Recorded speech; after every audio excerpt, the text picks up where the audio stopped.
Section 1. You will hear a survey company representative ringing a person to obtain some information. First, you have some time to look at questions 1 to 5.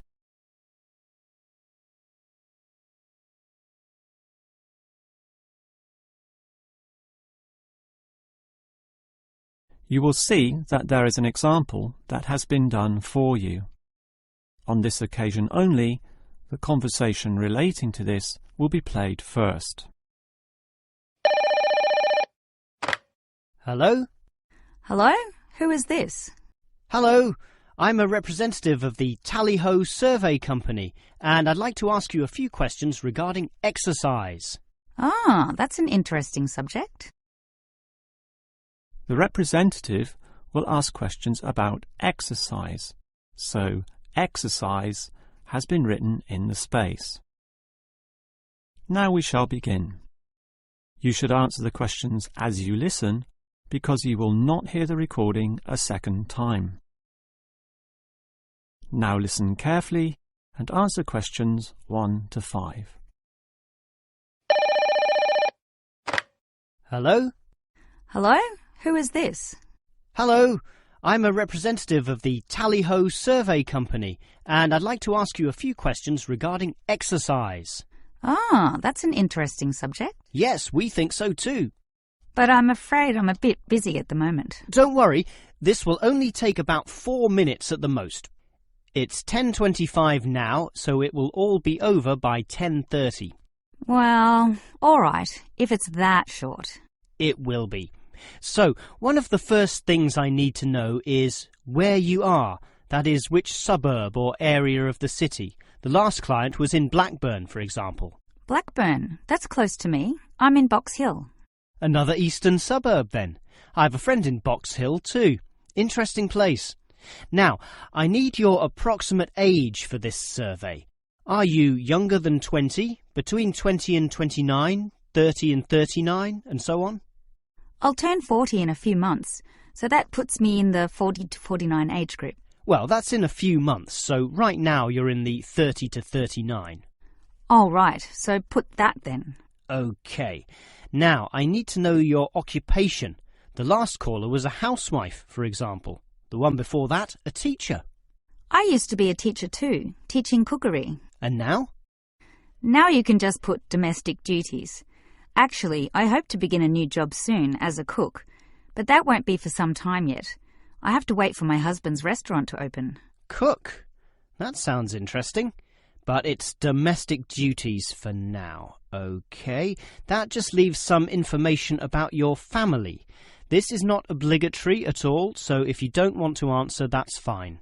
What sort of information exactly? Oh, it's very broad.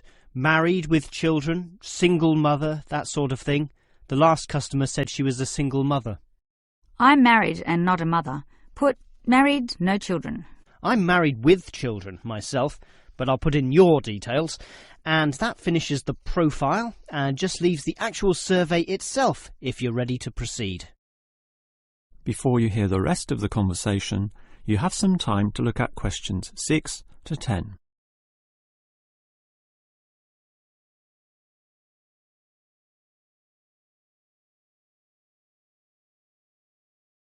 Now listen and answer questions 6 to 10. All right, let's begin the survey now about your exercise habits. I'm afraid I don't exercise much at all. Well, the main question is in what form you take your exercise, however little that may be. For example, in just cleaning. Do you clean the house? My husband does the cleaning, actually, but I walk to the supermarket and shops very often, up to 4 times a week. I'll put that then, unless there's something else? Nothing else, really. But I diet. I'm very strict about what I eat. Oh, and I do yoga, although that's not very energetic. More a form of relaxation and to tighten my muscles. They're both important, of course. But what about sport? Do you undertake any sporting activities? This could be very infrequent. In the past, for example. My husband plays basketball at the local school, and I sometimes watch. When he was younger, he was in a basketball team, but I never participated. Have you done anything at all? I used to hike in a nearby national park. Well, that's a definite physical activity, so I'll put that, but not basketball. All right, that just leaves future exercise intentions. Do you plan or expect to do, at some stage, any form of exercise? I once dreamt of doing modern dance, but that's never going to happen. Realistically, I'm thinking about going swimming at the local aquatic centre. Although my husband thinks we should just jog. I can't see myself doing that though. Too tiring. I can understand. I used to jog too, and it really makes you sweat. I'd say swimming's a much better option. But I'll be starting this job as a cook in my husband's restaurant. I imagine I'll be very tired doing all those late shifts. But if I have any energy left over, I might go to the aquatic centre to release some stress. All right, well, that's the end of the survey. Thank you very much for your time. That is the end of section 1. You now have half a minute to check your answers.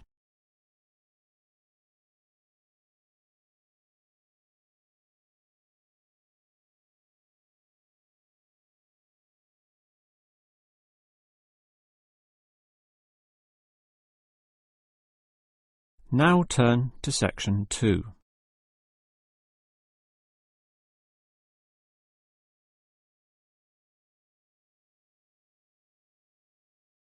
Section 2. You will hear the director of a language centre library explaining about its facilities to some new students. First, you have some time to look at questions 11 to 16.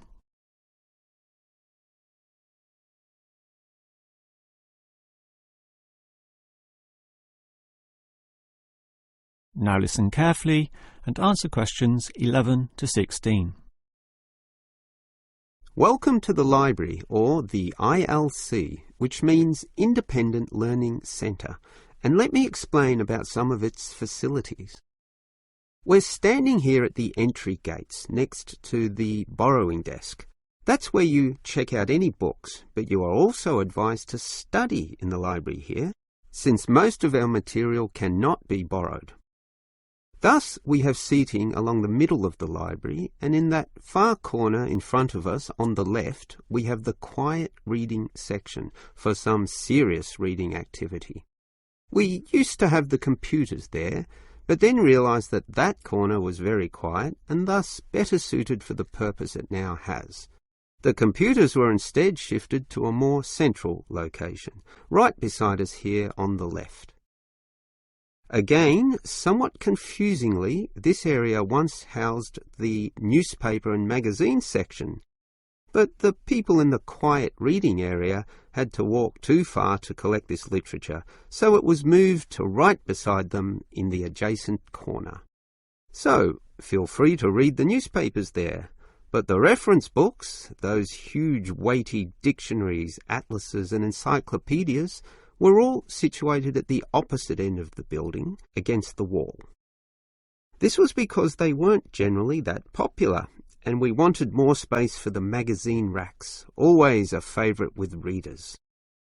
OK, as well as reading, you need to work on your listening skills, and for that you need the audio section. Again, such an activity needs a quiet area, so we put this in the last remaining corner up there on your right.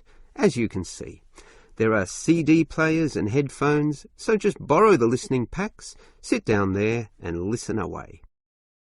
Right, that just leaves the main library. In other libraries, that's often right beside the newspaper and magazine section, allowing freedom to choose from all genres of literature, but here we've got them further apart. For the main library, just follow your nose past the central seating there, and it's there among all that shelving, upon which you'll find an abundance of interesting books and listening packs to use. Before you hear the rest of the talk, you have some time to look at questions 17 to 20.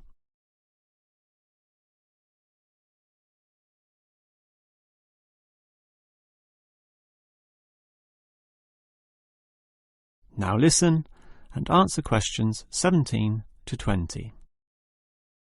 Now, I'd like to tell you a bit more about an excellent service offered in the ILC here, that we call the special sessions. What can you do in them? For a start, many of you need practice in speaking English, and for that we hold a special discussion session, led by a teacher.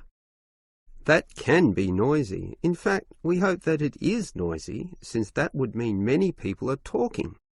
It's in the central seating area, and it used to be from 10:30 to 1:30, but we found that the noise was disturbing the regular ILC patrons, so we shortened and moved this discussion to the morning 9 a.m. time slot, when fewer people are in the centre.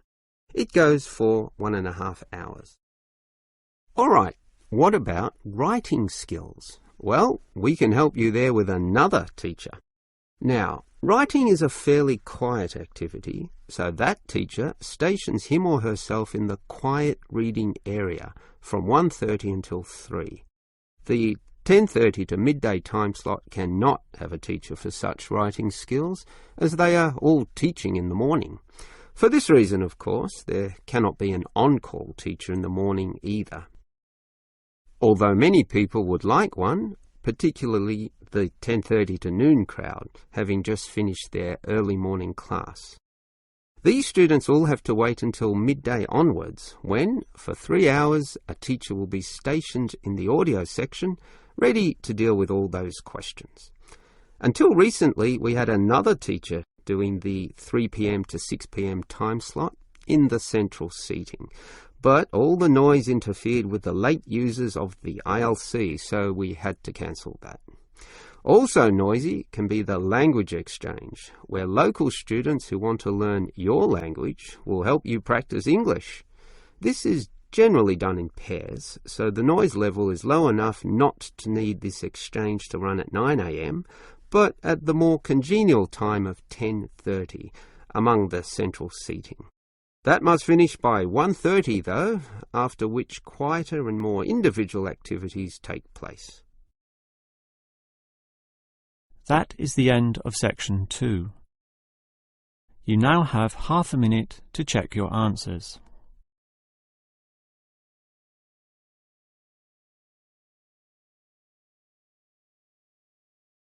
Now turn to section 3.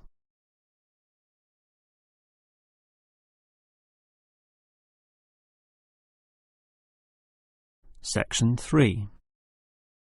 You will hear two students, Dylan and Emily, discussing the techniques they use when listening to lectures. First, you have some time to look at questions 21 to 24.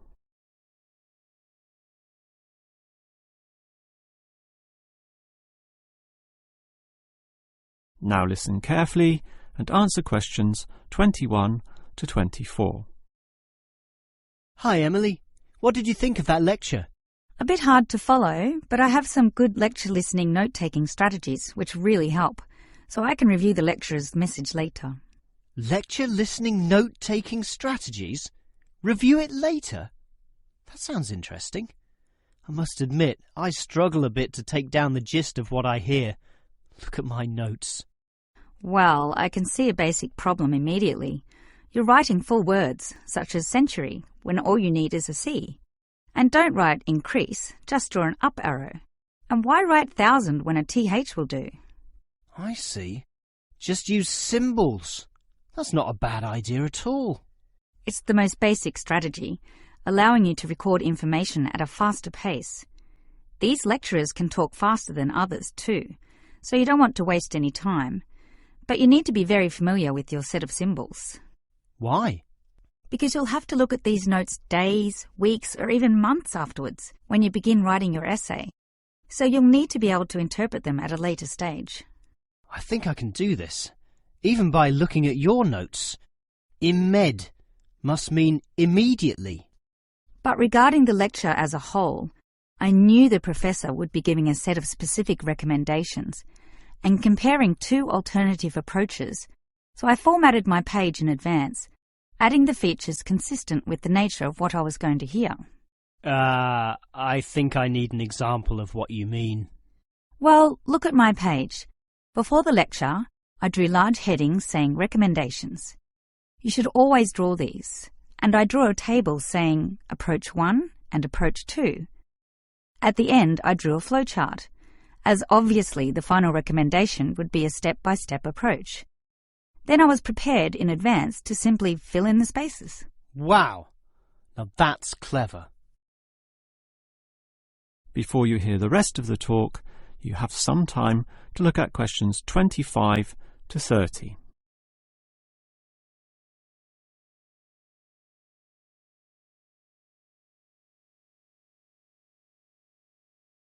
Now listen and answer questions 25 to 30. Your advice about note-taking sounds great, but I still have one question, Emily. How are you able to design your page in advance? I mean, how can you predict the nature of the talk and know which design is likely to work best? It's rather obvious when you think about it. What's your next lecture about? Legal studies. Well, that suggests to me that you'll need a flowchart, since the judicial system has a very logical, do this first, do that second approach, which must be followed in that order. You know, all the processes that happen in the courtroom and the procedures that must take place to ensure complete legality. Sure, that's the way law is, very linear and orderly. But what about culture studies? That's just a mass of comparisons of different cultures. Which tells you that you'll need a table where, in tabular form, you can efficiently write down information. But often the lecture's not that simple. The professor throws in a really complex mix of ideas. Then use a spider graph, like the web a spider makes, where there's a central idea around which you attach all the associated thoughts and ideas and impressions. I see. I think I understand. And that would be very quick too, very efficient. I like that. But what about management theory? How would you approach that? The same as with culture studies. I'd use a network, which is basically the same as a spider graph, linking thoughts, although this time there are directions involved. It is this element that makes it different, the fact that the thoughts go one way and not the other. Okay, has directions. It sounds logical. And what about the other subjects, such as political science? There's no predictable order to that. Well, for that I'd just put my notes in a line, that is, in linear or straight line fashion, and these notes would use symbols, of course, to save time. Okay, that just leaves mass media. For that, I wouldn't have any special design at all. As you say, sometimes it's impossible to predict in what way lecturers will present their information, in which case the best you can do is pre-write headings, but not specific, just general, as in Main 1, Main 2, Sub 1, 2 and 3, and so on. Okay. But always be prepared to adapt to the nature of the talk, using any one of the other methods if it becomes appropriate at the time. That is the end of section 3. You now have half a minute to check your answers.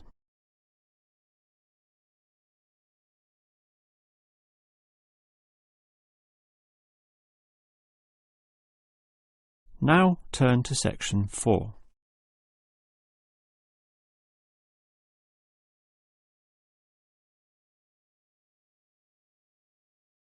Section 4.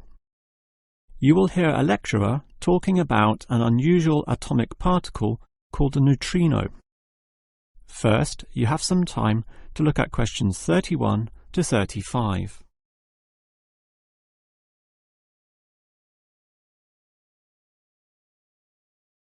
Now listen carefully and answer questions 31 to 35.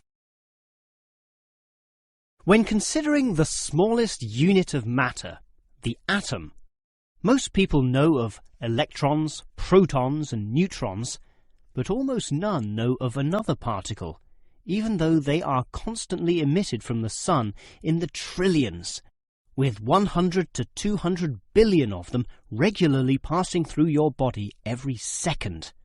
To repeat, that's not thousands, not millions, but billions every second.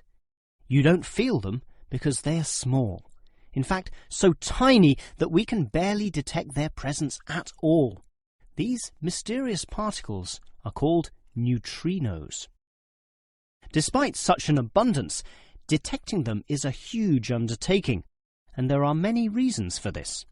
Firstly, the neutrino itself is so small that you need to eliminate absolutely all other particles around. To do this, you need what is called a clean room, one that has an extremely low level of dust, microbes, floating particles, or chemical vapours. You probably don't know it, but the air around you right now has almost 40 million particles per cubic metre. In contrast, the cleanest of clean rooms has less than 10. The second problem is that you also need an environment with absolutely no background radiation. At the surface of the Earth, such radiation is all around, from the sun and sky, and from TVs and communication devices. The only way to screen out all that is to go underground, and I mean deep underground. For example, the Sudbury Neutrino Observatory in Canada uses an old nickel mine, one of the deepest in the world, and puts the observatory in its lowest tunnel, more than 2 kilometres below the surface. At such depths, stray radiation is sufficiently screened out to allow neutrinos only to pass by. The final problem is that you need an elaborate detection system, and this apparatus is huge, and its installation in this deep underground cavity presents quite a headache. Holding such a weighty construction safe and secure requires complex engineering work, such as rock bolting and support structuring. This obviously requires great care and takes a lot of effort. Before you hear the rest of the lecture, you have some time to look at questions 36 to 40.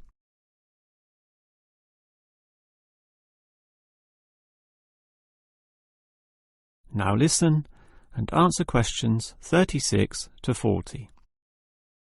So I've told you about the difficulty in detecting neutrinos. They are tiny, virtually weightless, have no electric charge, and hardly interact with anything at all. Yet we can detect them, and to see how, let's consider the Sudbury installation once again. The detector there consists of a spherical container filled with heavy water.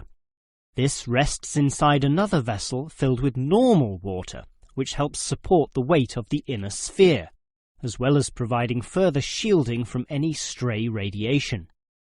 At the edge of this inner sphere are about 10,000 electronic detectors. These are extremely sensitive, able to multiply 100 million times any electric current which occurs. So, as the neutrinos pass through this sphere of water, there is a very, very, very small chance that one of them may hit a water molecule. To increase the likelihood of this, two strategies are used.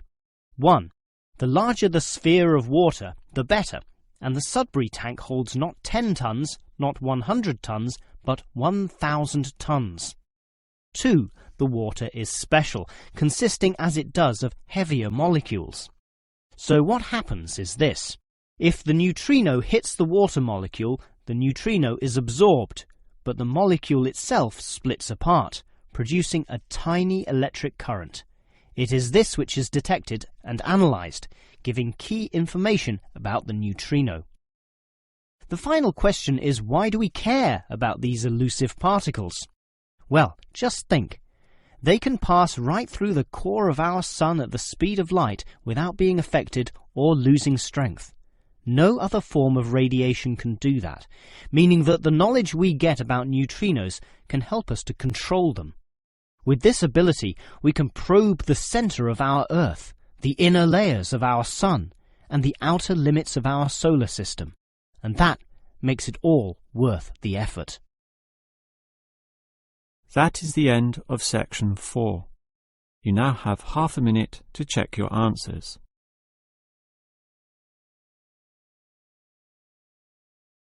That is the end of the listening test.